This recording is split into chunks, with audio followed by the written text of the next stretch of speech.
Magandang araw mga kapuso, narito po ang mga ganap dito lamang po sa Kamao. Kahit na ini-ignore ni Makmak ang kanyang tatay na si Nonoy, ay gumagawa pa rin ito ng paraan para matulungan niya ng lihim ang kanyang anak na nasa ospital mga kapuso. Nagtitinda siya ng mga lutong pagkain para sa ganon ay makaipon ng pera at ibinibigay niya dito sa kanyang sa lola ni Makmak para may dagdag pang gastos sila lalo pat nakakonfine pa si Makmak mga kapuso. Samantala, tuwang-tuwa nga si Lance dahil sa nangyari dito kay Makmak at ito nga ang dahilan kung bakit matatanggal siya dito sa Guerrero Gym.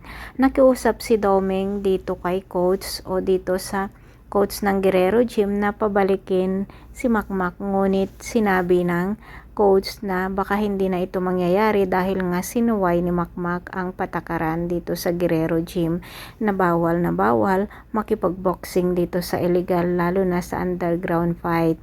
Walang magawa si Doming mga kapuso. Nakiusap naman si Makmak dito kay Doming na wag niya itong bibitawan, ngunit sinabi ni Doming na sinayang ni Makmak ang lahat ng kanilang sinimulan. Samantala mga kapuso, tumawag naman si Nadia dito kay Nonoy nang malaman niya na si Nonoy ang nagligtas dito kay Makmak, dahil kung hindi dumating si Nonoy dito sa underground fight ay baka pinaglalamayan na ngayon itong si Makmak.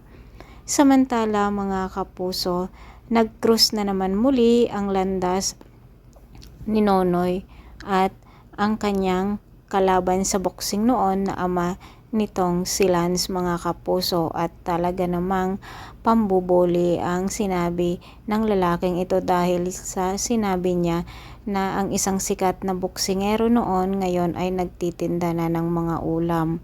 Mga kapuso, magaling na nga si Makmak, nakalabas na sa hospital at pumunta agad siya dito sa Guerrero Gym, ngunit sinabi nga ng coach na hindi na siya pwedeng bumalik dahil sa kanyang pagkakamali.